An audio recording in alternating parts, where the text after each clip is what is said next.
So what we're going to look at is mindful coaching and some tools to connect to yourself as well as connecting to other people. So first thing, I'm not sure if any of you have read the book Emotional Intelligence or heard of it by Daniel Goleman. Yeah, I found that to be a wonderful book. It really helped me understand that I have different emotions, not just one set of emotions that covers all of the range from sort of bored to hungry to angry. And while working with those emotions, it's shown me some of the usefulness of being mindful. So one of the people that Goleman sort of bases his work on is Aristotle has a quote, and a big motivation for Goleman is this, that our passions, when well exercised, have wisdom. They guide our thinking, our values, our survival, but they can go awry and do so all too often. So this is based off of an Aristotle quote, which is something he says, anybody can become angry. That's easy. But to be angry with the right person and to the right degree and at the right time and for the right purpose and in the right way, that is not within everybody's power and is not easy. So I'm wondering if anyone here has ever had a gut response to a situation. Yeah, Adrian has, yeah. Has anybody? Yeah, you've had sort of your emotions take over, and you start doing something without expecting to do it. Has that ever happened to anybody? Yeah. Okay. Okay. We have some. So, is anybody willing to share? Was it an appropriate response? What happened?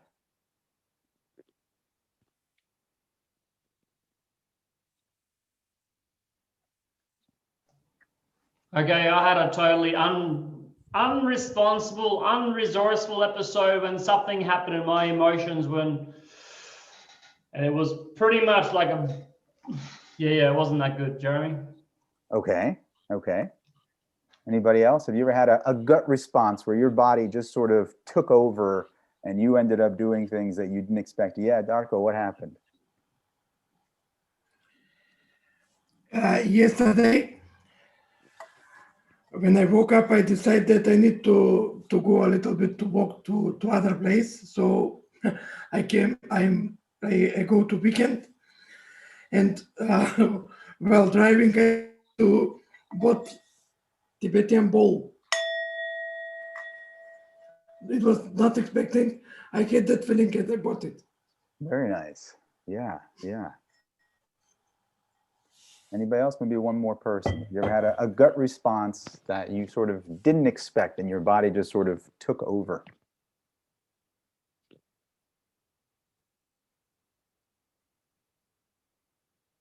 That's fair enough. It doesn't happen every day or not all the time during the day.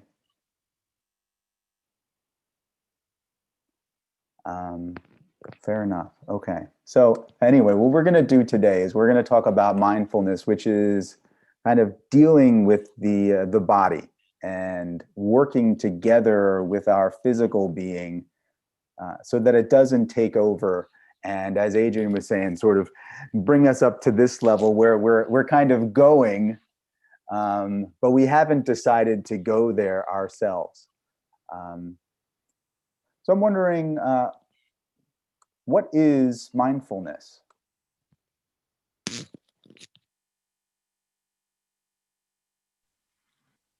Be present. Okay. Be aware of what's happening around. Mm-hmm. Not thinking about totally different things. Not thinking about past or future. Okay. Yeah, wonderful. I agree with all of those. Anybody else have any definitions for what you think it means to be mindful?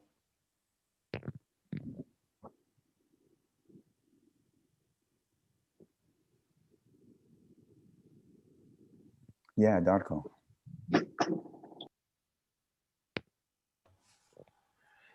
For me, mindfulness means presence.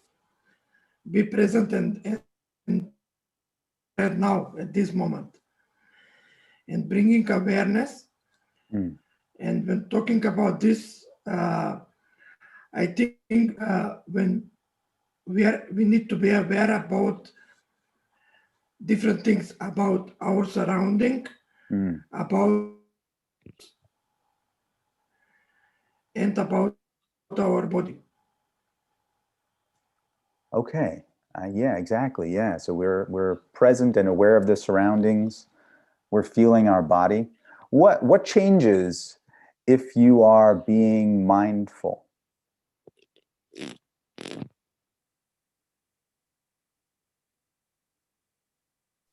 Focus, calm.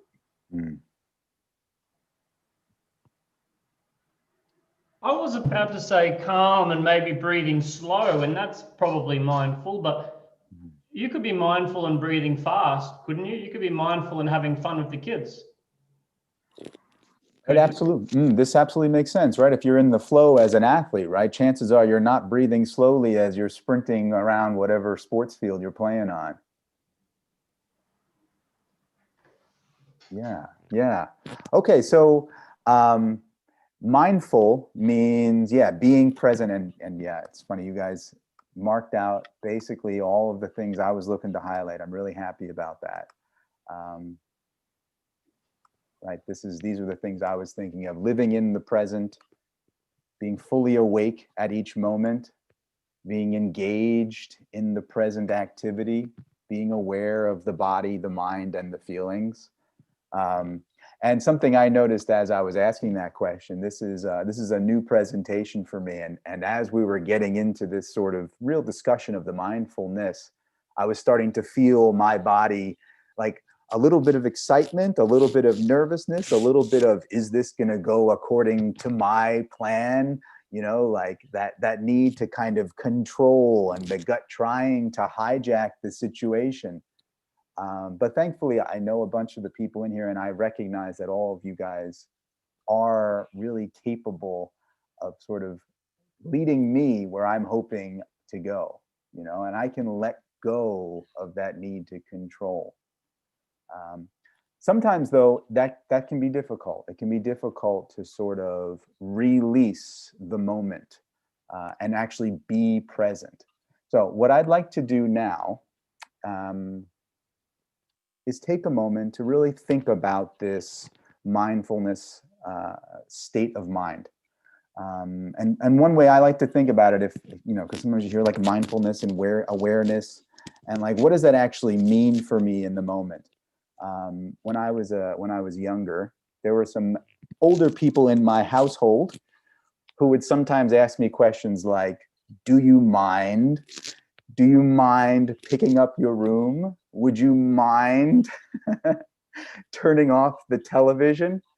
And this is later in life, I've realized that this was an attempt to sort of teach me mindfulness, to get me seeing how my actions can affect other people, and how my actions in the longer term can actually affect my life, right? If I'm not being mindful, I'm just being sort of lazy and watching TV all day, or having a sloppy room. You know, this could lead to poor grades, which could lead to a job that I don't want, or it could lead to me getting sick because I'm not sleeping well, or I'm not eating well, or there's sort of disease and germs around. So like mindfulness can start anywhere as small as, you know, like put your dirty laundry in the hamper, um, and can go as far as our occupation, our lives, our health, our sort of being alive. What I'd like to do now is I would like to do a short mindfulness meditation. What we're going to do is we're going to meditate for 10 seconds. This is the shortest meditation I've ever done. So what we're going to do is I'd like you just to sit comfortably, and we're going to concentrate on our bodies. And when I start this timer, I want you only to notice the physical sensations you have. So you can hear any sounds, let them be. Just acknowledge that they're there. Whatever temperature your skin feels, if you feel your clothing. If you don't feel your clothing, that's fine. Is the air moving? You know, do you feel hot or cold? We're going to do this for 10 seconds, and then we're going to sort of share what's going on. Okay, everybody ready for that? Feel free to close your eyes. Sit comfortably. And for 10 seconds, just be with your body. No thoughts are necessary. Begin.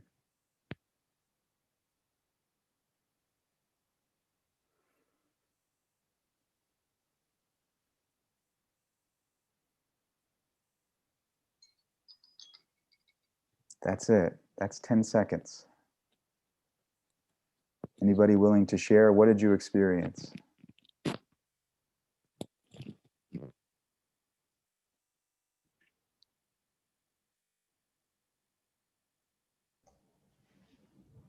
Very comfortable.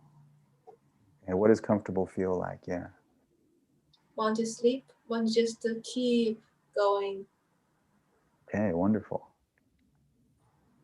And the word says, my mind says, you're full. You don't need to eat anything. Yeah. You're not hungry. You're not hungry. Okay. Flora, did you want to say something? Yes, I feel I'm not ready to get the feeling for the meditation because I think 10 seconds is really, really short. It's like I just sit down probably for preparing the meditation, but then I heard you said it's the time 10 seconds. Like I didn't get the feeling for meditation. Okay, that's fine. That's fine. Yeah, this is maybe the first time you've done a 10-second meditation, I'm guessing. Yeah. Okay. How would you guys feel if we did this one more time for 10 seconds? Sometimes with meditation, we need to sort of build it up like a muscle. We need to practice it and get the mind realizing that I can feel better in just 10 seconds. I don't need to have 20 minutes or half an hour or 3 days of a seclusion retreat. I can do it in 10 seconds. So if it's okay with everybody, I like you again. Yeah. Get yourself comfortable in your chair. Maybe let your shoulders relax. Close your eyes. Let your jaw drop down. Maybe have your tongue rest in the bottom of your mouth, gently brushing against the bottom teeth. And I'm going to start a 10-second meditation for you just to feel your body. Begin.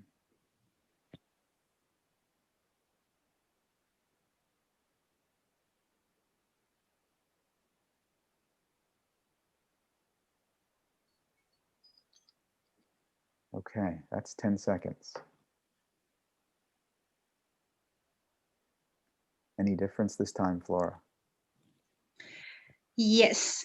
So this time I can focus on this meditation and I can hear some sound from outside. It's like maybe cars sound.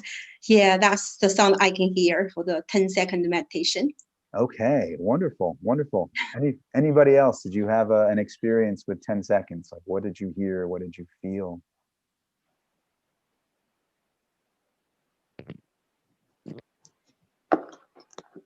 I feel the blood running around my body.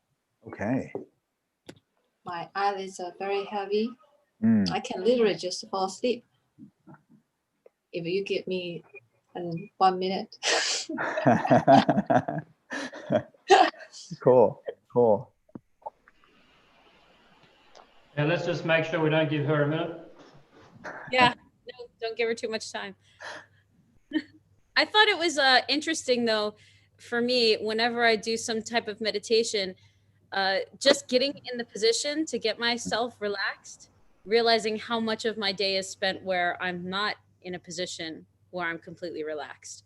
Even simple things like your feet and your hands, just not even being in a relaxed position in the first place until you focus on it. And then you're like, oh, why was I doing that? Yeah, I totally agree. I totally agree. And what we came up with earlier, the idea that maybe 10 seconds is too quick when it's the first time, but sometimes just the thought to be mindful is enough to get your body sort of zoomed into the present moment, right? You start to notice, oh, my shoulders are up. Oh, my neck is unstraight. Yeah, I totally agree with that. Now, it's been a minute or two since we did that meditation. How are your thoughts now compared to how they were before we started these exercises?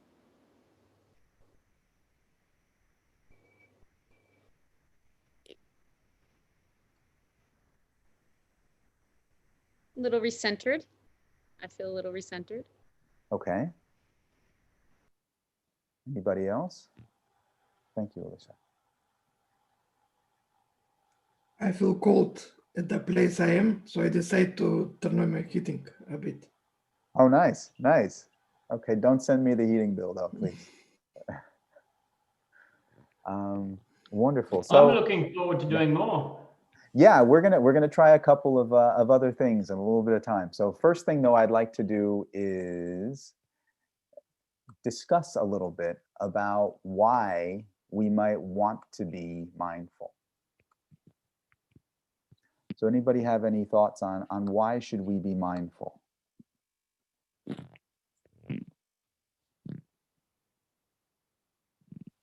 To help us to be focused, to live in the present, Mm-hmm. to enjoy life more, to relax more. Mm-hmm. What will those things do for us?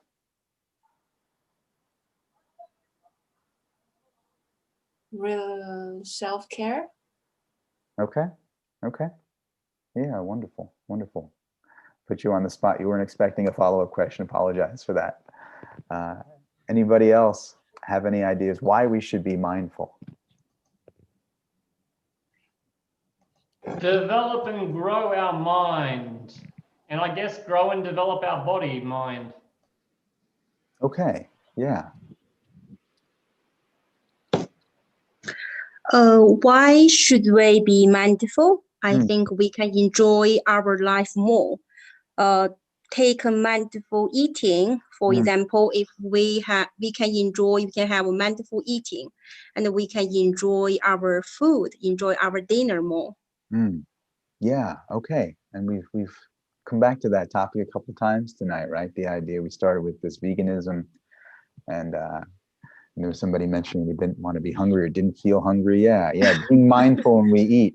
That's important, right? Yeah. To get the food sort of chewed properly so it can be handled by the body, so it can be turned more efficiently into energy. Yeah. Some things that I found important about mindfulness, and it's already been mentioned, this living in the present, which can help us maximize our potential. So I'm wondering, has anyone ever tried to do something while thinking about the past or the future? Me! Yeah, what happens? All the time. That's why I said I need mindfulness. Right. What happens when you try and live in the present but think in the future or think about the past? I cannot get the things down well. Yeah. And it takes longer time. And I just, because I'm thinking about other things, it can be past and future. It can be just a different tasks. Oh, that haven't been done. I need to call someone else. And I just started to call someone and just totally out of the trace, out of the plan. Yeah. Thank you for that. Anybody else ever have that experience where you're doing one thing, but you're thinking about one thing in the present or the future or the past? You're thinking about multiple things. You got bills and you got relationships, and you got time and you got body.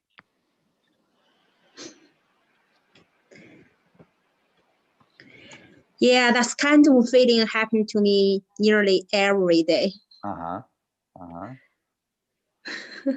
does that affect you when you're thinking about different things than you're doing? Yeah, so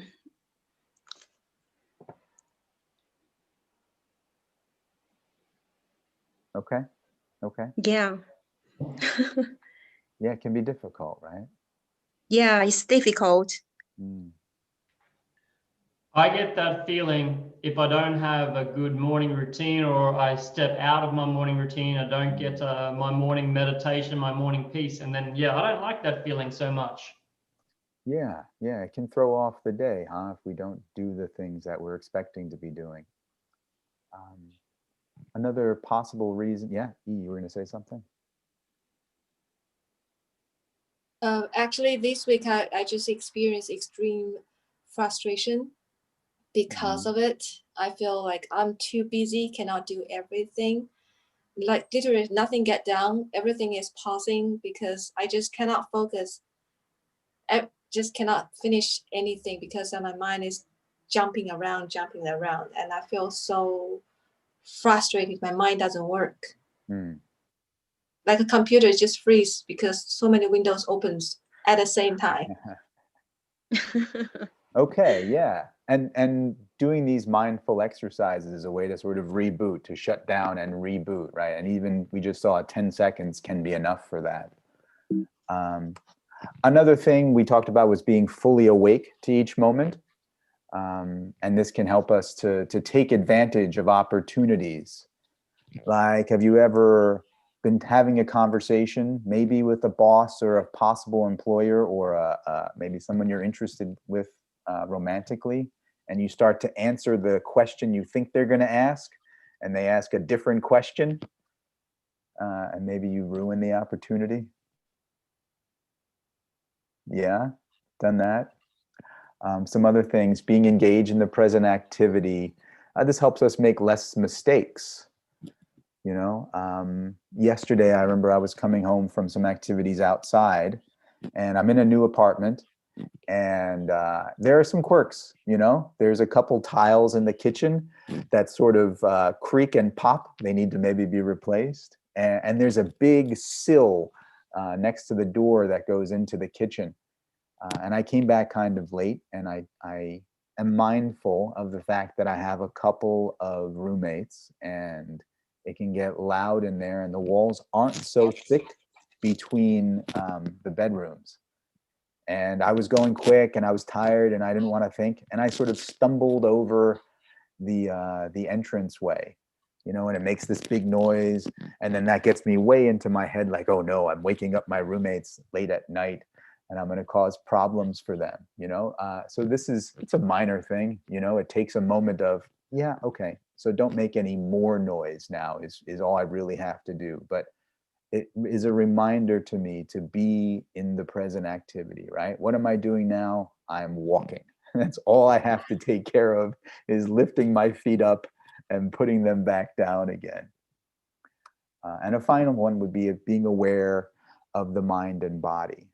And this is important because our body can help us make decisions, right? We started with this idea of gut responses to the world. And it's been found that there are brain cells not only in the brain, but also in the heart and in the intestines, right? So there's a reason that we talk about, you know, having be in my stomach, I feel it in my gut, right? Or responding from the heart, right? These places in the body can actually tell us what's going on and how we should be acting if we're able to listen to them. And mindfulness is a way of connecting with the body. So something I'd like to do now is another short meditation. It's not going to be timed, so we don't have to have a timer with us whenever we want to meditate. You know, you can do this maybe when you're waiting for the metro, when you're just standing for the elevator, when you're about to have a meeting with your boss or about to talk to your children. So get yourself comfortable. I'm going to tell you what to do in a moment, but get yourself comfortable again first. Get your sit bones comfortable on your chair. If you're able to have your feet flat on the ground, that can help unwind some of the tension in your legs. Feel free maybe to wiggle your fingers, wiggle your toes, and kind of allow the energy to drain out of your arms and your legs. And what I'd like you to do is place your hands on your belly. Okay? And as you start to breathe in, let your hands move up and down with your belly. Okay, don't worry, we're on Zoom. No one's looking at you. We're not at the beach. You're not in a bikini or a Speedo. Just be comfortable and let your belly relax, okay? Because sometimes when we breathe into the chest, it gets us tense, right? We're not getting enough oxygen. So the brain is struggling and it's stealing resources from the rest of the body. Okay, so let the air go all the way down to your belly. Feel your stomach rising and falling with each breath. And I want you to do that 3 times at your own speed. Just breathe into your belly and out of your belly. And feel free to open your eyes when you're finished.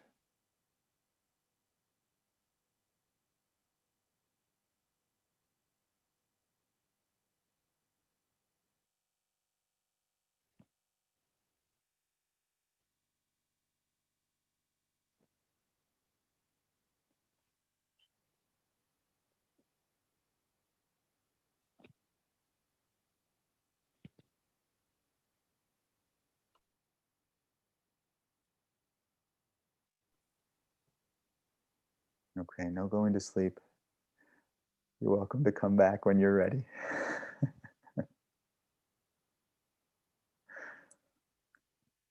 How did that feel as a meditation?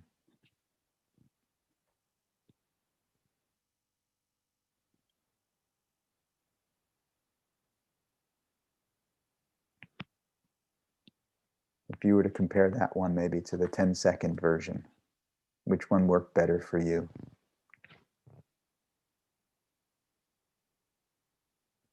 It's simple. It's easy. But I can get bored. Okay. Then I want to think about some other things. What types of things were you thinking about? I try to not to think about. I try to keep myself down here. Just breathe. Don't think about other things. But my mind started saying, it's boring. I want to do something else. Yeah. Okay. Okay. Does anybody have any suggestions? What can we do if you're trying to meditate, but your mind won't disengage? You keep having these thoughts. I'm tired. I'm bored. I have work to do. I have something else going on. What can we do if the mind does that while we're trying to meditate?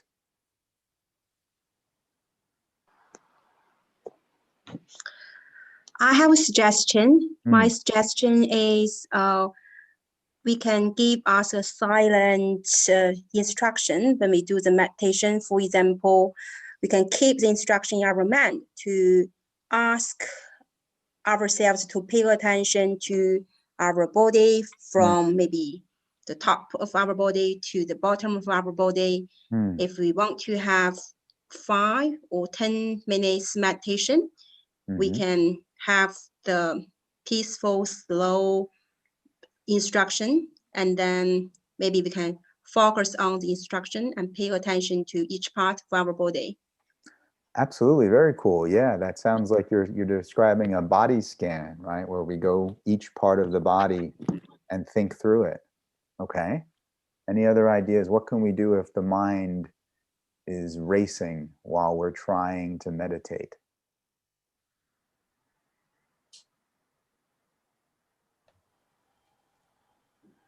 Yeah, Darko. Maybe to remind ourselves that we need to bring our concentration back to breathing. Okay. Okay. Yeah. To remind ourselves that there's a mission, right? It's only 3 breaths. We can deal with these things later, right? Oh, I have lots of thoughts going on right now. That's fine. I will have time for that in about 10 seconds. You know, just these 3 breaths, and then I can go back to whatever thoughts are happening. It's very interesting that when I'm doing the 3 breathing, my mind is like, it's boring. Let's think about something else. But after the 3 breathing, then I start to feel like, I can go to sleep. Then my mind doesn't say anything.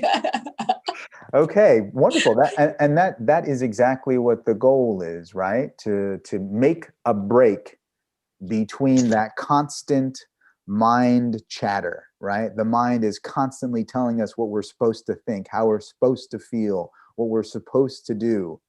And that's not the present moment, right? Those 10 seconds that we did a moment ago, when you think about your clothes touching or sound of a zipper shaking on the neck, that's what's actually happening, right? Many of us have that ability to sort of blow things out of proportion, to catastrophize how terrible it was that I stumbled over the door sill going into my room. Oh my God, I've ruined my friendship with my roommates forever. Oh my God, they're going to kick me out. They're not going to give me back my deposit, right? And the mind can just go and go and go, but it's not real.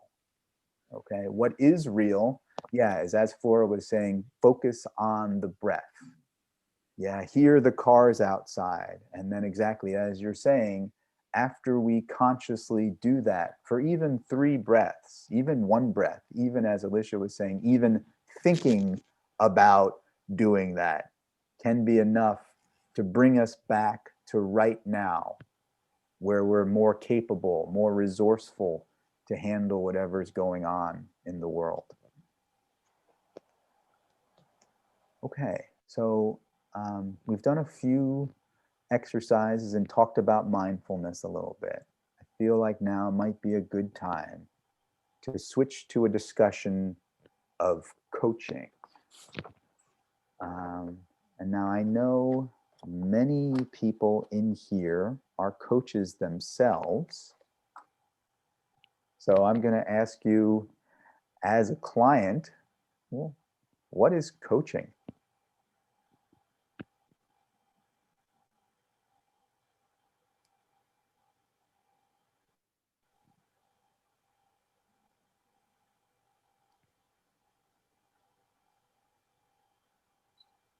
Jeremy, I just want to refine. You're looking from a client's perspective, or you're asking someone that's never been coached, what is coaching? Good question. Yeah. So if I was the client right now and I'm asking, I believe most everyone in here is a coach, tell me, what is coaching?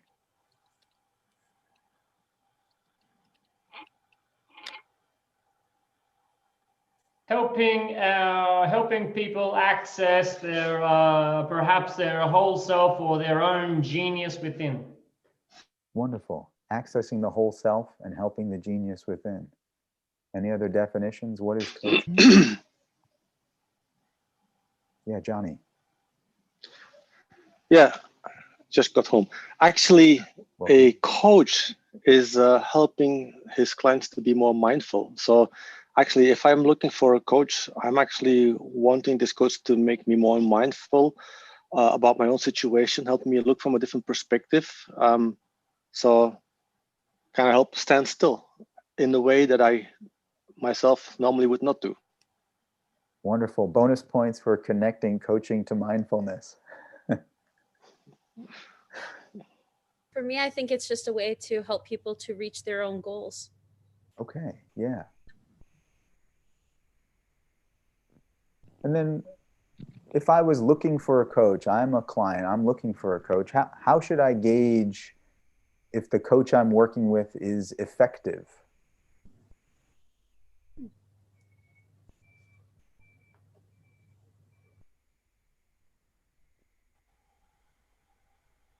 If you are gaining results during that period of time. Okay, gaining results, good. Do you have a goal and are you reaching it, right? Yes. I can agree with Alicia that coaching is helping client to make a goals and then support him to follow the goals. Okay, any other and ways? That comes if you have a goal, then you must have a result. Otherwise, yeah. Otherwise, yeah. What are you doing? it is not. You don't need coach if there is no result. Yeah. Anybody else for what makes an effective coach?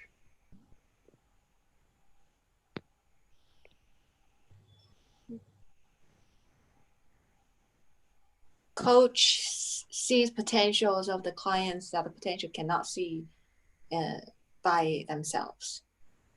And the coach help the clients to use their potentials to achieve their goals, or to solve some problem or issue that they wanted to solve to have a better life, to have a better communication, better relationship, better finance. Coach is also host accountability. Okay. For the coachee. Wonderful. Okay, so this is sort of combining those goals that Alicia and Darko were talking about with that mindfulness that Johnny brought up, right? Making the client aware of their own potential. Yeah. And after a little bit of time, the client should be, finding themselves solving their own things faster and faster. So they don't get, reliance on the coach. They start to build up the coach within. Or perhaps build up a mindful state. I've never heard this expressed in the same way, but maybe help them build up their own mindful state, not just like a peak performance state or a problem-solving state, but a mindfulness state. Okay, and these are sort of echoing, thank you, Adrian, that's sort of echoing what's going on in the chat window with sort of making expertise and fulfillment, like becoming realized as a person, like helping the client solve their own problems, kind of making yourself obsolete as a coach, right? Helping the client become capable without you. Alicia, you were going to say something? Yeah, I'm just going to type it. Go for it. Okay. Yeah, helping the client achieve self-efficacy, right? Yeah, making these people become what they want to become. I 100% agree. Okay, so if we're helping somebody reach their goals and become mindful and aware of their own potential, what should happen during a coaching session?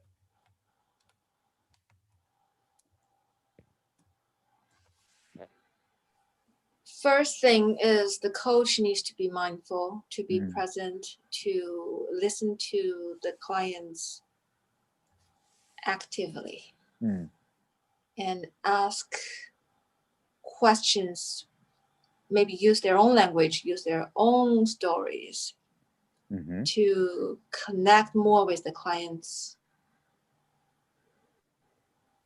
Okay. It sounds like you're saying that the coach should help the client become mindful, and a prerequisite is that they are mindful themselves before starting. Wonderful. Darko, were you going to say something? No, okay.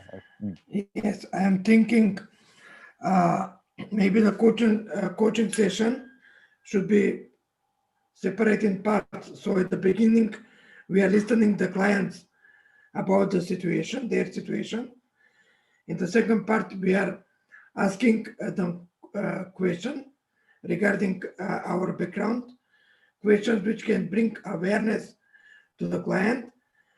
After that, we are going to ask questions to see what is new, what is the benefit from the session, and how they can use these new learnings into future behavior.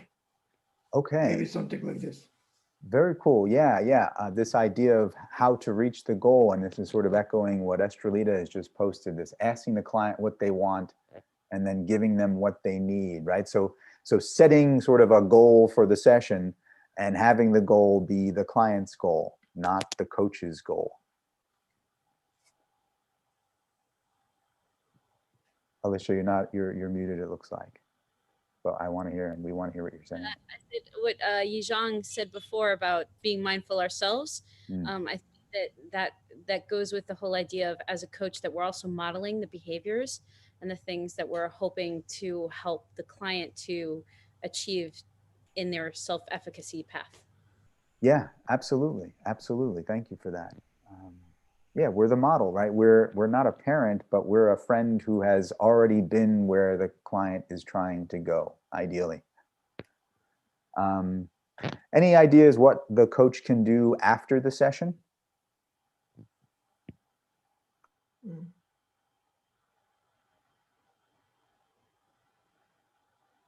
Follow up with the clients, whatever they said in the session, what they're gonna do. Be accountable.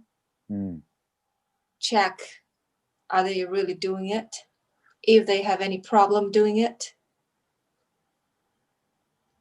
Right. Yeah. If they have questions, answer it. Absolutely. Yeah, if we're trying to help the client reach a goal, then we check, are they making progress towards that goal between sessions, right? Anything else we should do as coaches after the session? Being available for follow-up questions as people process things, and everybody processes things at different rates. You'll have different questions and concerns and things that pop up as they're working through things. Yeah, absolutely. Hey, Alicia, I think that's one of the biggest differences I see. Like the coaches I know, like Jeremy, they don't just do like a session and then wait until the next time. They often, have several connections in between sessions, accountability check or that Q&A like in between. It's just fantastic. Yeah, yeah. And also coaches evaluate the sessions before the previous sessions and maybe observe something that we didn't see or hear at that moment. Just review it and see what's missing or what we can do better in the next session. Yeah, I agree. And that's something I was just about to point out. Yeah, this idea of keeping some sort of notation for what's already happened, what's come up that we haven't dealt with yet, where could we maybe go in the future, thinking about possibly setting the next communication date before ending the current call, because a lot of times once that session is out of mind, to get the client back into, oh, I really enjoyed that session, let's create another session, that sometimes can be difficult to restart that over text message, or restart that on the first sentence of a phone call. So to remember that, this is at some point a business, right? And we are going to be helping somebody over time. It's not just something that we only help them one time and we finish, right? The idea is we're going to help them ongoing goal setting, ongoing goal exceeding.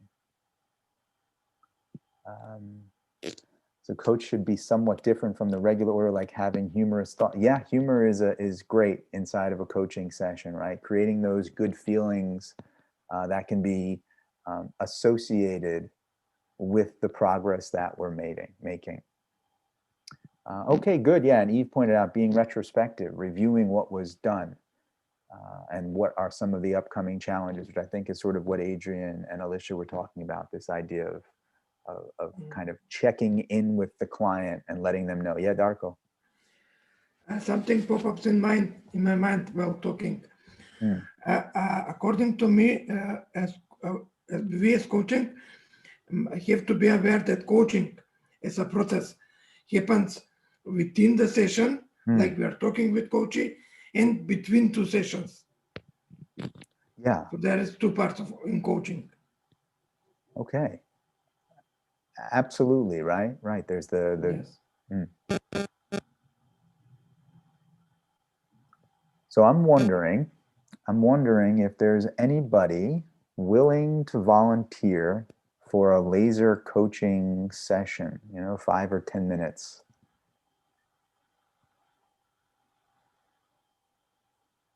And if everybody's shy, it's okay. I have a backup plan. So if nobody wants to do it, that's not a problem. Do you mean be a coachee or be a coach? Be a client. Yeah. You Okay. are a coach. Yeah. Okay. Wonderful. Thank you. So what I'm going to ask is if everybody else could mute yourself and perhaps turn off your camera just for now, so we have a little bit less distraction.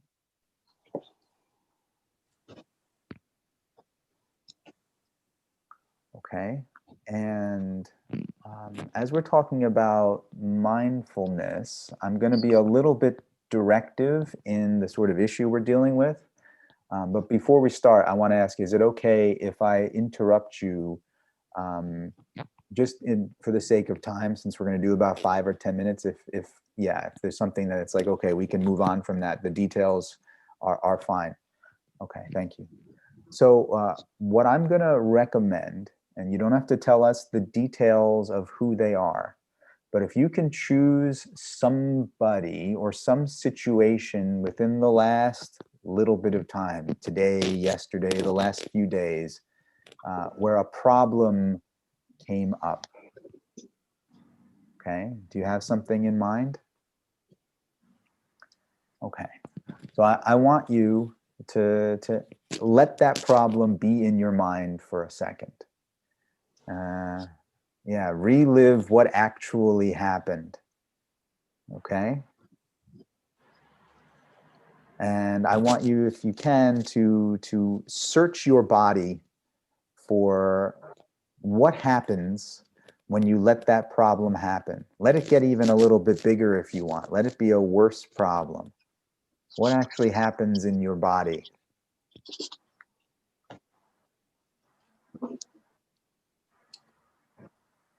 Trying to vomit. Trying to vomit. Okay. So yeah, tell us what happens when you're trying to vomit. What actually is happening? Where?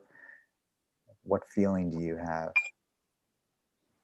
I said before, I have so many things, doing lots of things in my life, not just the main job, but I had the meeting with my boss, and he keeps adding new tasks in. You need to do this, you need to do this. Oh, you haven't done that, you need to follow up with this, blah, blah, blah, blah, blah, blah. And I feel like I cannot take any more. And he's just keep like throwing things into my throat. And I just feel like I want to throw up. Okay. Now, okay, so we have a couple different areas. I'm seeing this sort of motion in what seems like your belly, but there's also the feeling in your throat. Yeah, it's like the task is built up here already. Okay, yeah. Nice. Well, not so nice, but that's okay. So how would you like your stomach to feel at this moment? Empty. Not empty, like comfortable. Okay. Comfortable. Not too empty, but not too, just peaceful. Okay. Now, is there a way to turn this feeling into a peaceful feeling? Throw up. To throw up, okay. So that's one option, right? How about if you were to start breathing a little bit more? Okay. And I'm noticing you're a little bit curled forward, so feel free to sit back. Yeah, let your shoulders down. Yeah, perfect. Okay. Now, as you're breathing in, I want you to think of sort of the origin of that feeling. And you said you wanted to throw up. So go into the center of that maybe uncomfortable feeling. Is there any temperature you can sense in there? Yes. Any texture you can feel? Texture. Yeah. Of that area? Yeah, sure.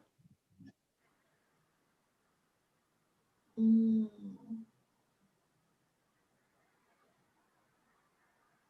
don't know how to explain it in English. It's just like when you went to a buffet and ate too much. Okay.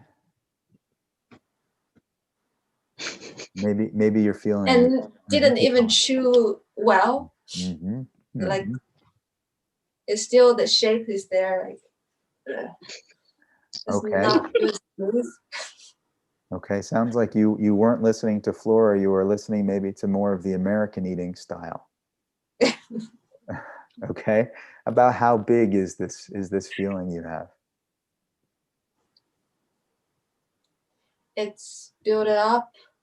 It's like this thick. Okay. And it's going all the way up to the back of your throat, it looks like? Mm-hmm.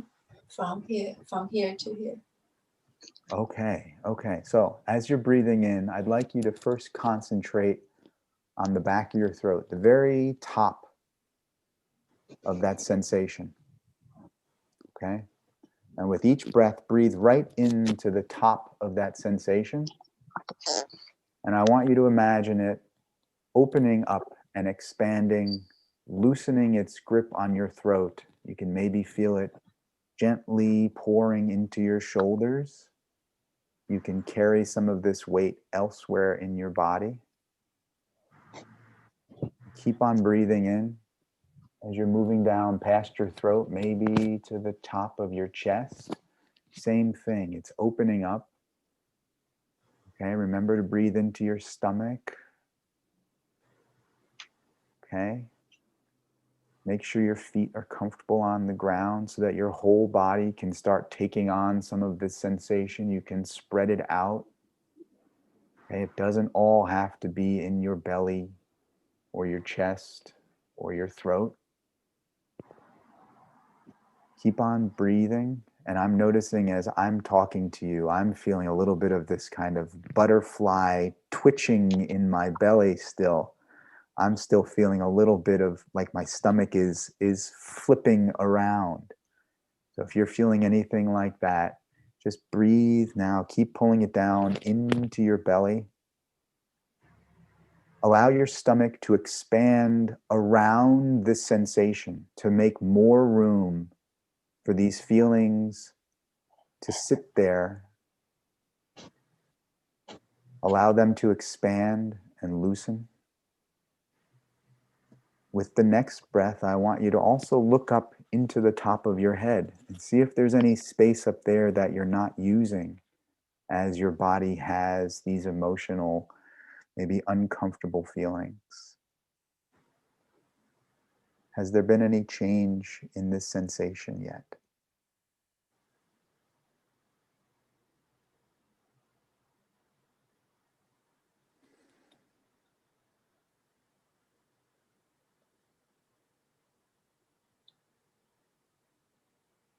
I mean, imagine every breath, every time I breathe in, it's like something with a mint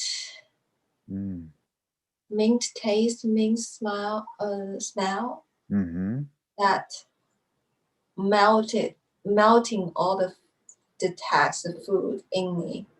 Wonderful. Just melting. It's just disappear. But still something here. Okay. I'm not sure about here. I'm not sure. Yeah, maybe I'm not using this part. Okay. Can you tell us a little more about the something that's here, sort of in your stomach area? What is that? Here? Yeah. Food. It's still task and stress, pressure. If you had to use a metaphor, what does the pressure feel like?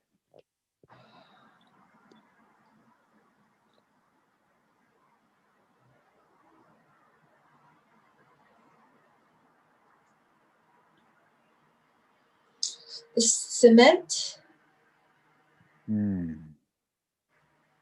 Okay. Is there a shape? It's liquid cement. It's liquid cement. Okay, wonderful. Liquid cement maybe is a little more easy to work with than that rock hard cement. And I'm noticing actually as you're describing this area and this sensation, my stomach is also relaxing a little bit. So what I'd like you to do now is keep on breathing and breathe directly into that liquid cement sensation. Okay, and with each breath, remember that that liquid cement can be turned into whatever you'd like it to be. It doesn't have to be tension. You can build your own shape, your own thing out of this cement. What would you like to create?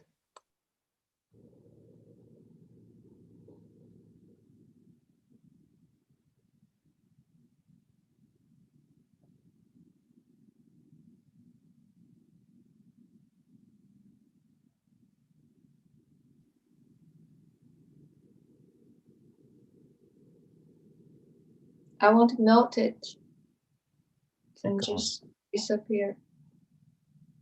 Okay, are you able to do that?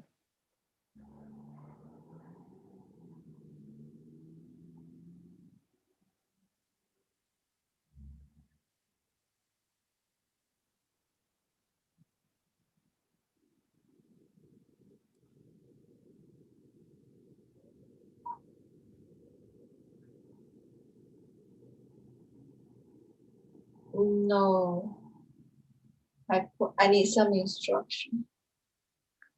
Okay, you want to melt it and to make it disappear. Okay, good, good. What I'd like you to do is keep sitting there, keep breathing. Maybe if you're able to straighten out your posture a little bit more. Yeah, okay. And as you breathe into this liquid cement feeling, again, let it start to flow throughout your body, okay? Let it move down through your hips. Don't be afraid. You're going to let this liquid cement spread out throughout your whole body, recognizing that you're not adding any more cement. So it's going to become thinner and thinner as it goes throughout your body. You can feel it pulling up to your shoulders. You can feel it slowly moving down through your arms to your fingers. Maybe it's getting lighter in color as it thins out. Feel it wrapping around to your back and coming under your hips, down over your thighs, around your knees, past your calves, down to your ankles, wrapping around your feet. It's becoming almost like a very, very thin, yoga pants thin superhero suit of cement. You can pull it up around your neck, over your head. And now as you're breathing, allow it to move outside of your skin. It's no longer inside of you. This cement feeling, this tension is something that you can look at. It's surrounding you. And with each breath, start to expand this suit like a large ball around you. Okay, and feel yourself inside this ball. You no longer have this tension inside of you. You're able to move freely. That experience is behind you. Now step outside of this ball. And you can take your hands and you can shrink this ball like a ball of chi. And remember that this is somebody else's chi that you don't need. Perhaps it's your boss who gave you this energy and you don't need this energy in this form. So you can shrink it into a small ball, maybe in front of your chest where it was originally causing you problems. And as you shrink it down into this workable, easy to manage sized ball, with the next full breath, fill your belly with clean air. And with the exhale, release the ball out and let go of that energy.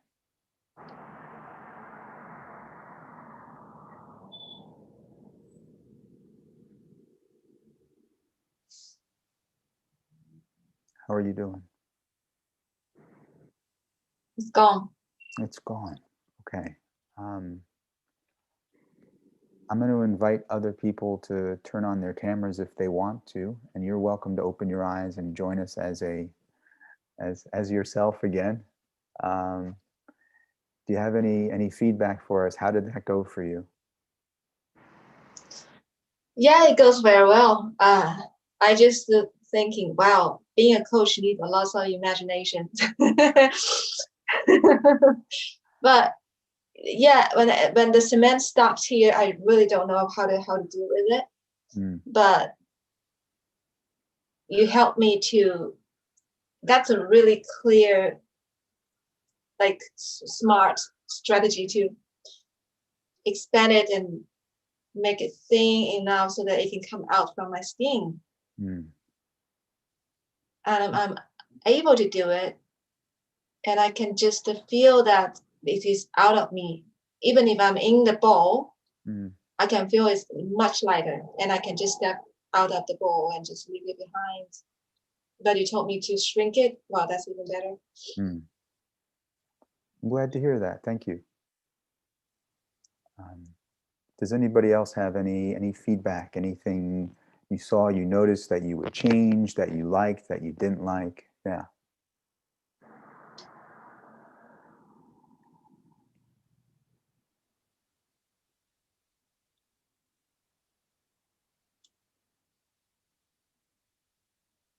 Does it mean that every time I feel the same, I'll feel stuck again, I will do the same? What do you mean by the same? The same kind of the process we just had now. You can absolutely do that.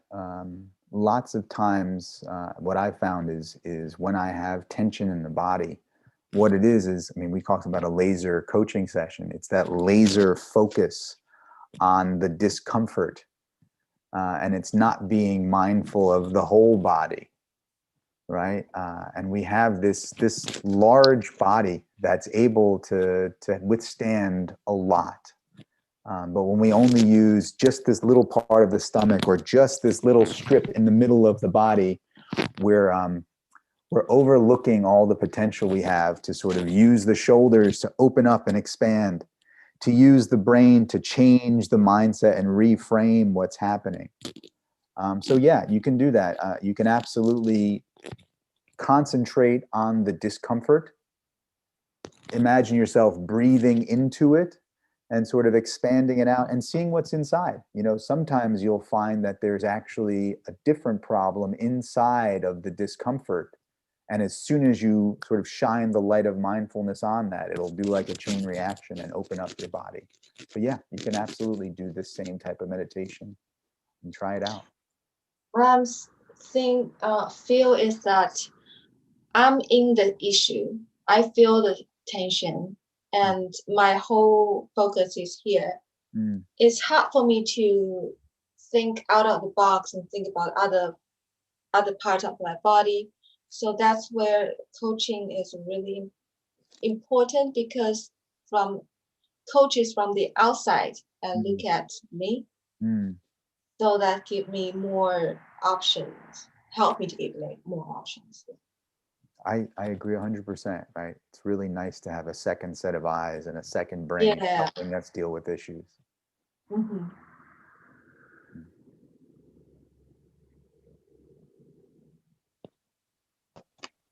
Okay, yeah, Adrian was mentioning the Milton model, and Eve pointed out this hypnosis. Yeah, I think there's a very close relationship between meditation and hypnosis. Period. Full stop.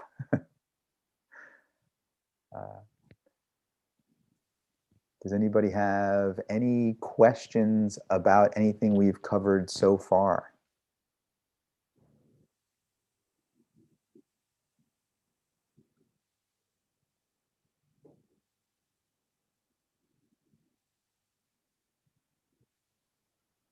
Okay. Well, so like I said, I do have a backup plan. So I have one more exercise that we can do as a whole group for dealing with problems. It's another mindfulness exercise. It's a little bit more of a linguistic one. And we're going to take a few minutes. And what I'd like you to do before we start is think of somebody in your life with whom you've maybe recently had a problem. So similar to the example with Yijang, think of somebody you've had a problem with. Doesn't matter what the situation, it could be somebody older, younger, in a power structure relationship where they're above you or below you, it doesn't matter. Now, once you have this person in mind, I'm going to tell you 3 sentences to think about them. And we're going to sort of just sit with that sentence and let your mind tell you what's going on when you use this sentence. Okay, does everybody have a person in mind who is a problem or has been a problem for them?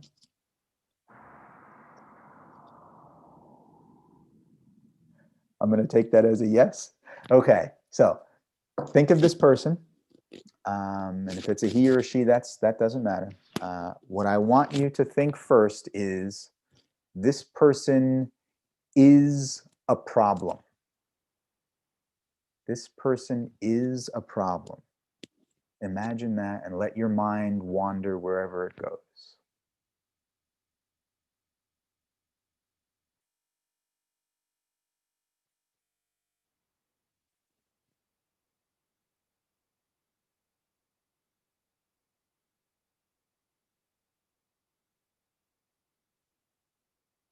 Okay, now I'd like you to change to, this person has a problem.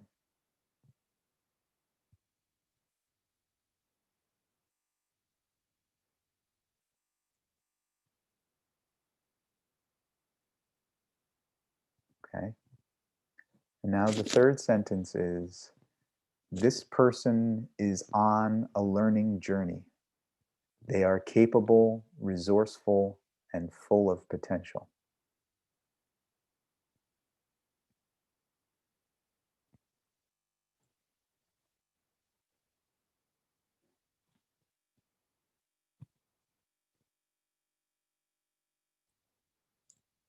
Now I'm wondering, what changed in your mindset as you changed through, or as you cycled through these three ways of thinking?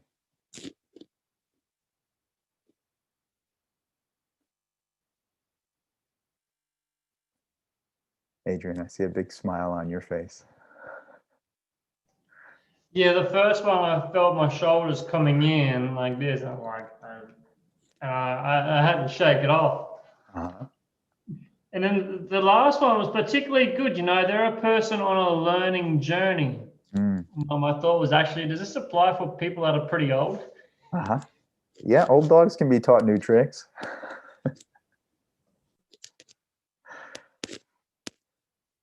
Anybody else? Did you have any changes that happened as you thought of this person in these three ways? Going from the first one to the second one, I laughed a little bit, just because, you know, you always like to deflect and say somebody else has a problem, and you start like doing all these fun judgments in your head. So I just kind of laughed. I laughed at where my mind went, like, as soon as that happened. It's amazing how the mind can create these situations, right? Really spin them out of control.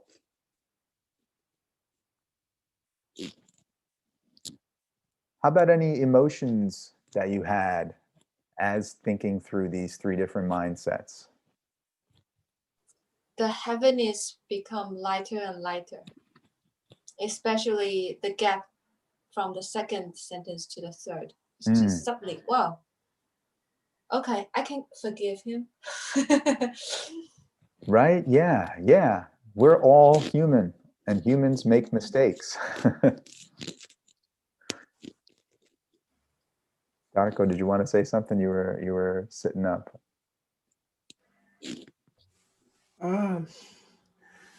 For this exercise, I do not have something to share. Okay. But I was thinking to ask you, it's a little bit from the exercise. What about exercise? What do you think about exercise with open eyes? Because always when we are doing meditation, about meditation I'm talking, every time when we are doing meditation, the instruction is close your eyes. But I noticed that when I close my eyes, my mind starts wander thinking in other things. So meditation with open eyes maybe holds more attention. What do you think about this? Yeah, this is a good point. I know some people have different responses to meditation. I personally, if my eyes are open, I'm almost like a fish, or like a cat. Like my eyes will often grab onto little bits of light. And if I do that, that makes me think about the thing that I'm looking at. So for me, I find it more centering to go to that to a dark place, and not in the sense of dark emotionally, but dark in sense of light and dark. I've done some meditation work with I think they call it alaya, which is this sort of plane of everything and nothing. And I like to imagine myself going there when I close my eyes. So it's that I'm closing, and I'm not sort of closing off potential, but I'm opening up all possibilities. Like I am allowing anything to happen once my eyes are closed. Mm-hmm. Now, that said, if you find that meditating with your eyes open is more effective for you, then meditate with your eyes open. I was just thinking, some time ago, I tried to find to do. I have done some research on internet, so there are some people who are also recommended this type. Yeah. And I've heard from some masters, they say that as well. They will mention at the beginning of a meditation something to the effect of, if it's comfortable for you, close your eyes. Mm-hmm. Yeah, so it's, I don't think it's a mandatory thing. I personally find it more helpful for me. But if you don't do it. Okay, thank you. I would like to try and affect some change on you with this exercise. So if possible, I'd like to try this 3 questions or 3 statements one more time. This time, though, we're not going to think of somebody else. We're going to think of ourselves. So what I want you to do first is sit comfortably, and in your mind, allow yourself to think, I am a problem. Right? Any mistakes you've ever made in the past, I am a problem.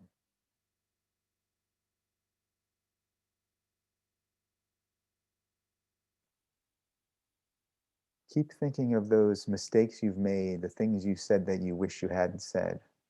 I have a problem.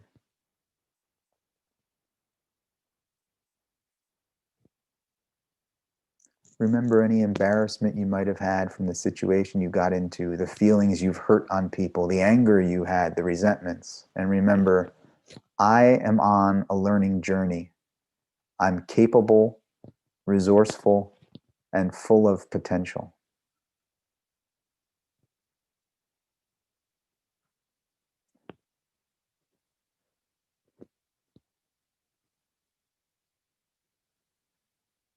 Okay.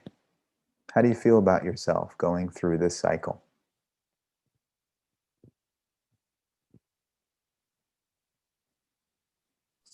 I forgive myself. I Good. accept what I can do, what I'm not capable to do yet, but have a brighter future. Just need to be patient. Yeah, 100% agree. I forgive you too.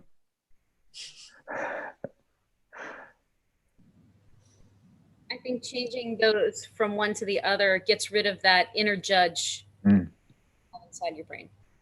Yeah. Shifts it. I agree.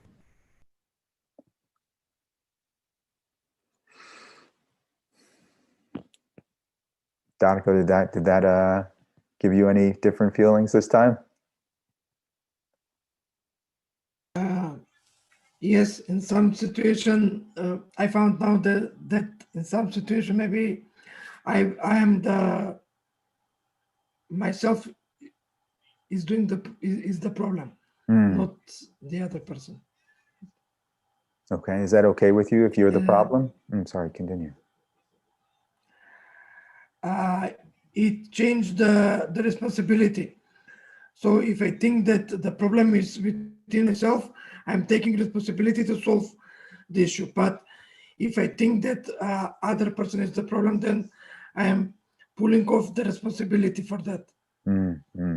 Yeah. That is how I'm feeling. Okay. Are you okay being responsible for changing things? Yes, when I'm responsible for changing, then I'm taking the action. Okay. Then I put more efforts. Okay, wonderful, wonderful. Okay, so we have a few minutes left. Does anybody have anything they'd like to add about mindfulness or coaching?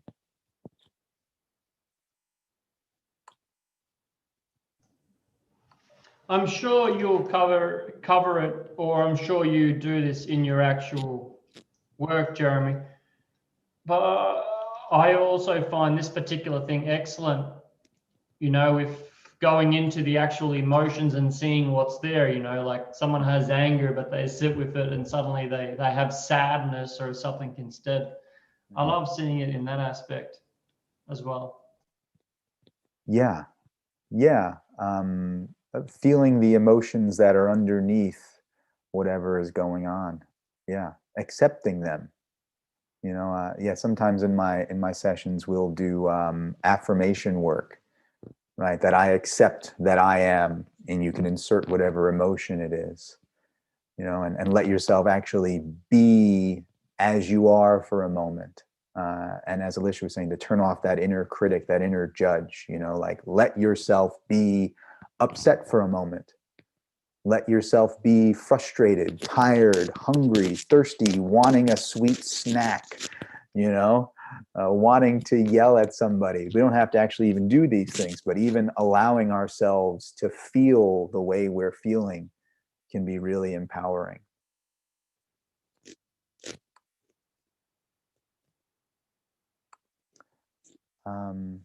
Yeah.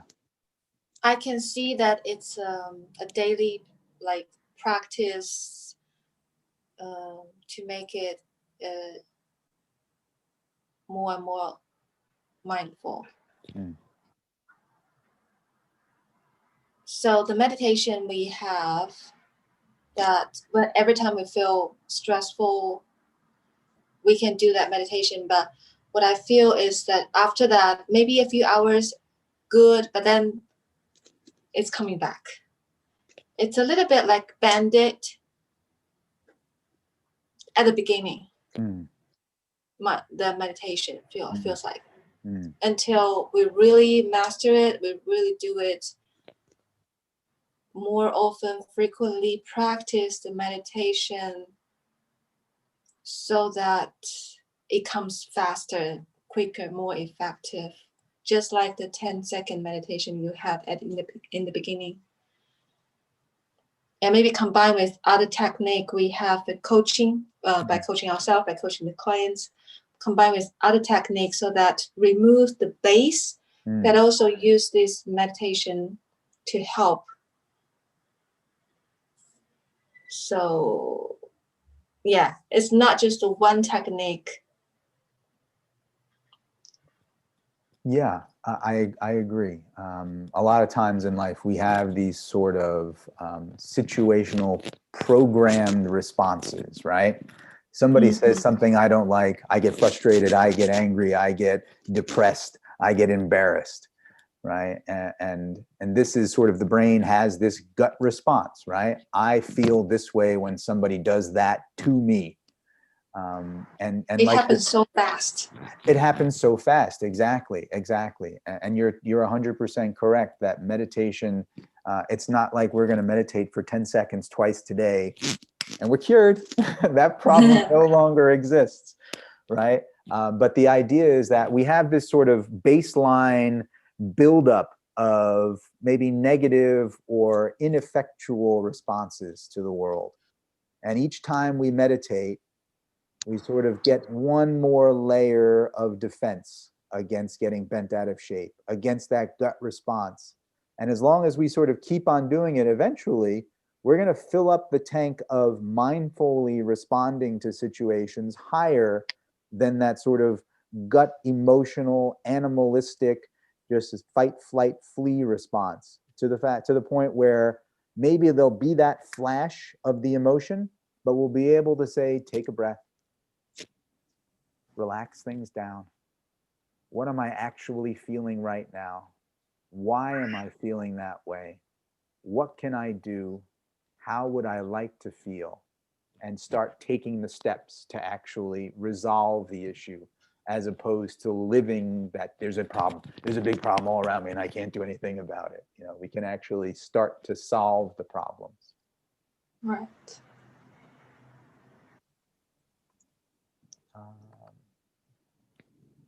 Just because I have the power to do it, I'm going to let you know this is me. Feel free to find me on Wechat or email. There will eventually be a website, but I've been holding off and I'm waiting for a friend to do some logo work with me.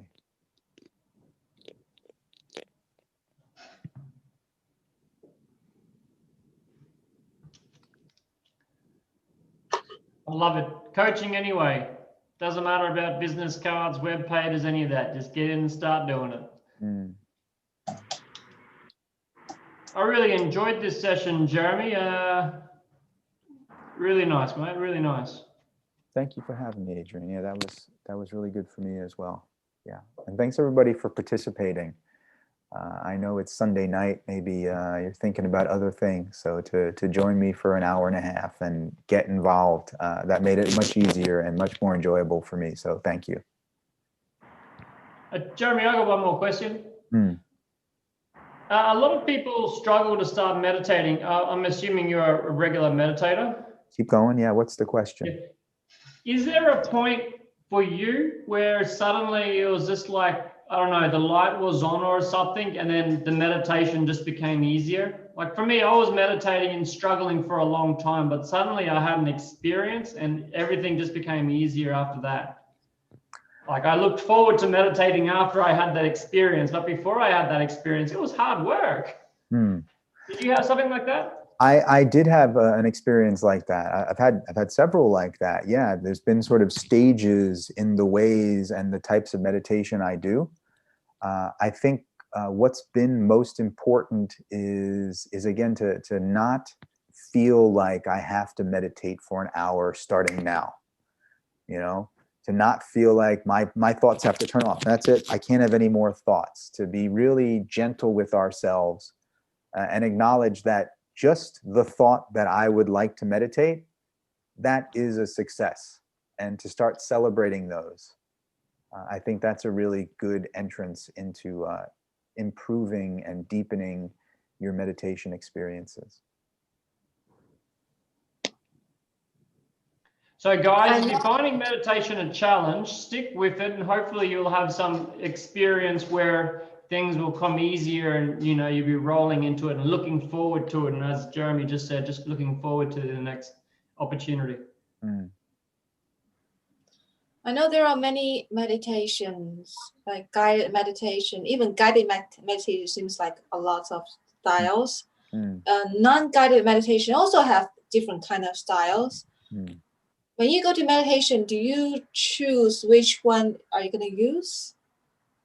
At this point, I sort of use the ones that work best for me. But again, this is not a forever choice, right? There was a point where I was doing sort of like